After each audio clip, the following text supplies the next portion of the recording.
Hello friends, नमस्कार and welcome to my YouTube channel Paanch Tatva. आशा करता हूँ आप सब अच्छे होंगे, खुश होंगे और अपने आसपास पॉजिटिविटी और स्माइल को ज़रूर स्प्रेड करते होंगे। सबसे पहले मैं अपना इंट्रोडक्शन देना चाहूँगा। मेरा नाम है अभी बुद्धिराजा, आपका फ्रेंड एंड आपका guide and my YouTube channel Paanch तत्व। पाँच तत्व एक ऐसा प्लेटफॉर्म है जहाँ पे आपको कॉम्बिनेशंस मिलेंगी। कॉम्बिनेशंस कैसी? अक्सर आपने देखा होगा कि आप जब भी किसी एस्ट्रोलॉजर या किसी वास्तु कंसल्टेंट या किसी न्यूमरोलॉजिस्ट के पास जाते हैं तो आपको एक अपने ही ओन फील्ड के आपको वो सॉल्यूशंस देते हैं। बट पांच तत्व एक ऐसा प्लेटफॉर्म है जहां आपको कॉम्बिनेशंस मिलेगी।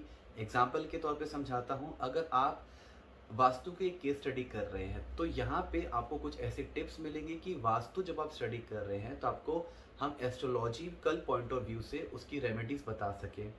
एंड वाइस वर्सा, अगर आप एस्ट्रोलॉजिकल पॉइंट ऑफ व्यू से किसी की कुंडली देख रहे हैं तो आप ये पता लगा सकते हैं कि उसके घर में वास्तु के पॉइंट ऑफ व्यू से क्या ठीक है क्या गलत। Now this same case implies for numerology also.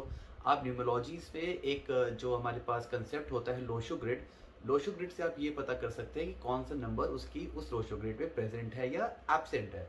Present है तो उसके क्या इफेक्ट्स होंगे वास्तु वाइज, नहीं प्रेजेंट है तो उसके क्या इफेक्ट्स होंगे वास्तु वाइज, ये भी आप देख सकते हैं। तीसरा कंसेप्ट है हमारे पास टैरो कार्ड्स का। हर एक टैरो कार्ड्स कहीं ना किसी एक नक्षत्र, एक स्टार लॉर्ड, एक सब लॉर्ड से कहीं ना कहीं लिंक्ड होता है। तो इन सब की कॉम्बिनेशन जब हम मर्ज करते हैं तो मैं आपके सामने एक ऐसा प्लेटफॉर्म लेके आया हूँ जहाँ पे आपको इन तीनों चीज़ की वेरिएशंस मिलेंगी।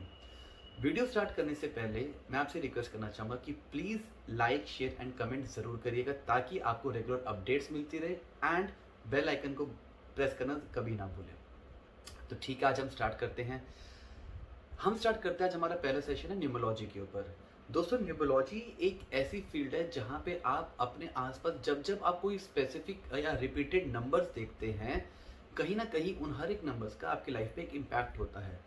क्या आपने कभी सोचा है कि आप जैसे मान लीजिए आप किसी स्कूल में, आप किसी क्लास में आपका एडमिशन होता है, आपको एक स्पेसिफिक रोल नंबर मिलता है। लेट अस सपोज किसी एक स्टूडेंट को रोल नंबर मिला 5।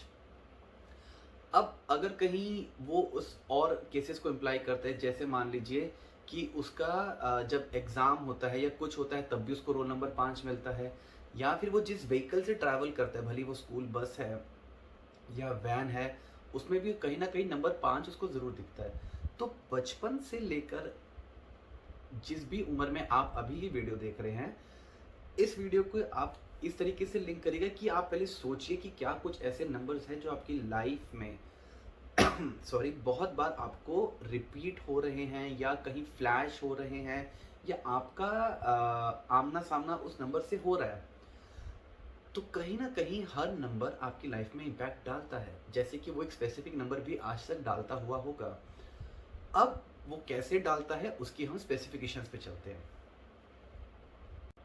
सो न्यूमरोलॉजी ऑकल्ट साइंस की एक ऐसी फील्ड है जो आप में एक बहुत ही डीप स्टडी है।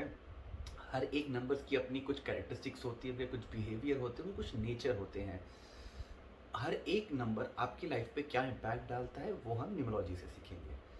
सो फटाफट एक हम एक गो थ्रू करते हैं कि नंबर्स इम्पैक्ट कैसे करते हैं। नंबर्स इम्पैक्ट करते हैं कुछ प्लैनेट्स के थ्रू। हर एक नंबर किसी ना किसी एक प्लैनेट से लिंक्ड अप है।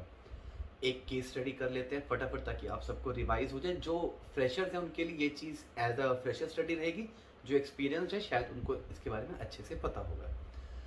Number one is a planet ruled by sun.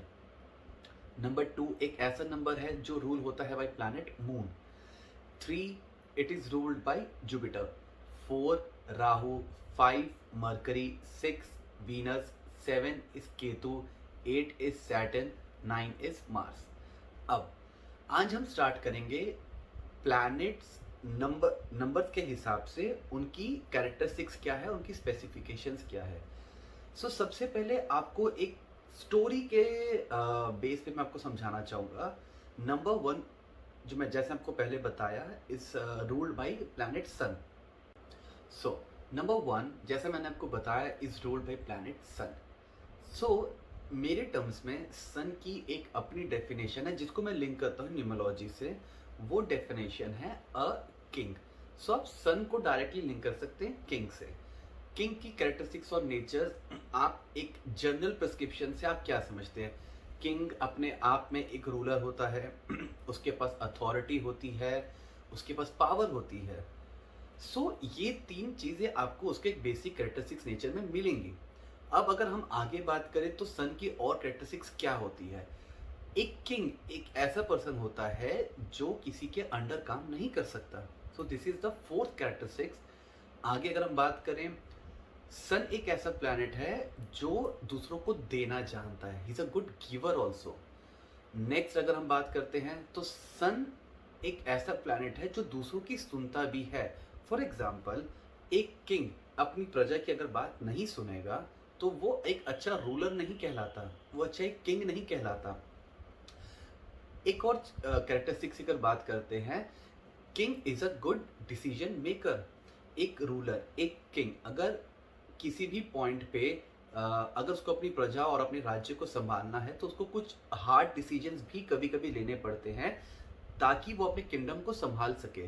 So taking tough decisions, taking ऐसे डिसीजन जिस पे बाकी लोग, अगर मैं बात करूं बाकी जो नंबर्स है जो बाकी प्लैनेट से रूल होते हैं, अगर वो अच्छे से डिसीजन नहीं ले पा रहे हैं, सो इन कंपैरिजन टू देम सन अपने आप में एक अथॉरिटी रखता है कि वो एक डिसीजन ले सके।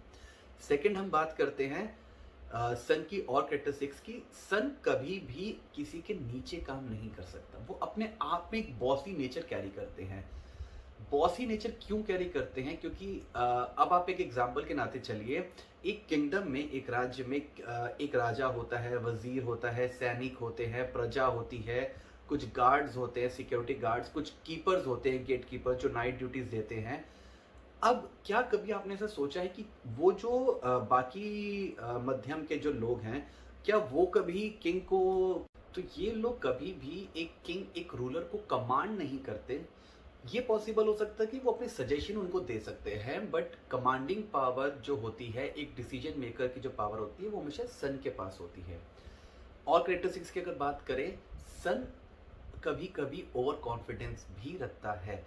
कुछ हद तक सही है, कुछ हद तक कभी कभी ये नेगेटिव पॉइंट प्रूफ हो सकता है। कैसे प्रूफ हो सकता है नेगेटिव, ये मैं आगे वाली वीडियोस में आपको बताऊंगा। दूसरी चीज, ये कम्युनिकेशन में बहुत अच्छे होते हैं। कम्युनिकेशन कैसी? एक एग्जाम्पल के तरीके से इसको समझते हैं। जैसे मान लीजिए, जब पहले के ज़माने में राजा जब किसी प्रजा के साथ अपने बैठते थे, उनकी प्रॉब्लम्स को सुनते थे और प्रॉब्लम सुनने के बाद वो उनको सॉल्यूशन देते थे अपनी थिंकिंग के हिसाब से। अब आप ये अज्यूम करिए कि अगर कोई राजा अगर कम्युनिकेशन में अच्छा नहीं है तो क्या वो प्रजा से इंटरेक्ट कर पाएगा? क्या उनकी प्रॉब्लम को समझ पाएगा?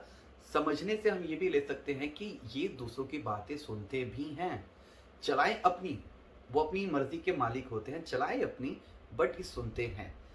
नेक्स्ट इनकी कैरेक्टरिस्टिक्स क्या होती है कि they have a dynamic personality. उनका एक ऑरा इतना पॉजिटिव होता है कि देखने से लगता है, अब कभी भी देख लीजिएगा कि जब एक राजा जब अपने वॉक पे निकलता है तो एक देखने से फील आती है कि हाँ, सो एंड सो पर्सन की एक पर्सनैलिटी है। इसको आप अपनी डेली लाइफ में भी कंपेयर करेंगे, आपके आसपास ऐसे बहुत सारे लोग होते होंगे जिनको आपको देख के ही लगता होगा कि हाँ, इनके चेहरे पे कितना तेज है, ये कितना बोल्ड है, ये कितने फाइटिंग स्पिरिट रखते हैं, they are like the best person who never give up. So इस जैसे करेक्टरिस्टिक्स आप सन के बिहेवियर में हमेशा पाएंगे। सेकंड, ये स्पिरिचुअल भी होते हैं। स्पिरिचुअल इसलिए होते हैं क्योंकि जैसे प्रिंसिपल्स और जैसे स्पिरिचुअलिटी अपने अंदर रखते हैं, इनकी प्रजा भी वैसे ही फॉलो करेगी। सिंपल सा कंसेप्ट है। अगर एक राजा आज अपने प्रिंसिपल्स पे, अपनी थॉट प्रोसेस पे, अपनी मेंटल स्टेबिलिटी थिंकिंग पे अगर कंट्रोल नहीं रखेगा, उनको पॉजिटिव वे में नहीं रखेगा, तो उसकी प्रजा भी उसको उसी तरीके से टेक करेगी, या उसी तरीके से आप ये कह लीजिए कि जिस पाथ पे सन चल देगा उसी पाथ पे उसकी प्रजा भी चलेगी। सो नेक्स्ट अगर हम इसकी बात करें तो they are very control freaks. Control freaks का मतलब क्या है? राजा को बहुत अच्छे तरीके से पता है कि मुझे क्या डिसीजन कब लेना है और कितनी सीमा में लेना है, कब मुझे रुकना है और कब मुझे वापस से स्टार्ट करना है। सो ये सारी कैरेक्टरिस्टिक्स सन रखता है। दूसरा, सन के पास एक और कैरेक्टरिस्टिक्स होती है कि ये अपने आप में हमेशा ये उम्मीद रखते हैं कि सब कुछ मेरे अकॉर्डिंग हो। ये कभी भी ये नहीं चाहेंगे कि कोई दूसरा पर्सन आके अपना पॉइंट ऑफ व्यू रखे और उस पे इम्प्लीमेंटेशन हो। सो बिफोर इम्प्लीमेंटेशन ये हमेशा ट्रेंड करते हैं कि मेरे सराउंडिंग में ही लोग रहें, मुझे ही सुने और मेरी ही माने। अब ये तो रही बात सन के कैरेक्टरिस्टिक्स की। अब जो बाकी प्लैनेट्स हैं, सन का लिंक उनके सबके साथ होता है। एक छोटा सा मैं आपको एक आइडिया देना चाहूंगा। अगर मैं बात करता हूं number 2 which is link to moon, moon को मैं कहता हूं क्वीन। अब आप ये देखिए, किंग की जब हम एक जोड़ी बनाते हैं क्वीन के साथ तो उनकी पावर, उनका ऑरा और स्ट्रांग हो जाता है। किंग को कंप्लीट करती है क्वीन, क्वीन को कंप्लीट करता है किंग। सो कहीं ना कहीं किंग और किंग क्वीन जब मिलते हैं तो दोनों के पास एक लीडरशिप क्वालिटी है, दोनों के पास एक ऐसी पावर है कि वो पूरी प्रजा को एक साथ मिलकर संभाल सकते हैं। तो हर एक प्लैनेट दूसरे प्लैनेट से लिंक है, उसके कॉम्बिनेशन के साथ वो अपनी कैरेक्टरिस्टिक्स, अपने नेचर को प्रेजेंट करता है। सेम वे जब हम बात करेंगे नंबर 1 विथ नंबर 2, अब यहाँ पे विथ की जब बात आती है तो यहाँ पे मेरा कंसेप्ट चलता है ड्राइवर एंड कंडक्टर नंबर से। इसके बारे में मैं डिटेल स्टडी में नेक्स्ट क्लास में डिस्कस करेंगे। तो अब आपको नेक्स्ट क्लास में ये समझना है कि हर एक प्लैनेट अपनी खुद की कैरेक्टरिस्टिक्स क्या रखता है, पहला पॉइंट। दूसरा, जब उसकी हम बात करते हैं in comparison to other planets, तब उसके नेचर्स क्या होंगे। धीरे धीरे आपको ये समझ में आएगा कि जब ये कॉम्बिनेशंस बनती हैं, इन कॉम्बिनेशंस को जब हम एक लोशु चार्ट में या लोशु ग्रिड में, जैसे एस्ट्रोलॉजी में होता है कुंडली चार्ट, यहाँ पे होता है लोशु चार्ट। लोशु चार्ट में जब ये कॉम्बिनेशंस प्लेस होती हैं तो उनका इम्पैक्ट क्या पड़ता है। कुछ डेट ऑफ बर्थ में, न्यूमोलॉजी से अगर हम बात करें, कुछ डेट ऑफ बर्थ में कुछ नंबर्स रिपीट भी होते हैं। रिपीट होंगे तो उनके क्या इम्पैक्ट होंगे और कितनी बार रिपीट हो रहे हैं, उसका different different aspects of life में क्या क्या इफेक्ट्स पड़ेगा, आने वाले टाइम पे हम वो भी देखेंगे। आज के लिए थैंक यू। नेक्स्ट क्लास में हम कवर करेंगे मून का टॉपिक। थैंक यू, नमस्कार।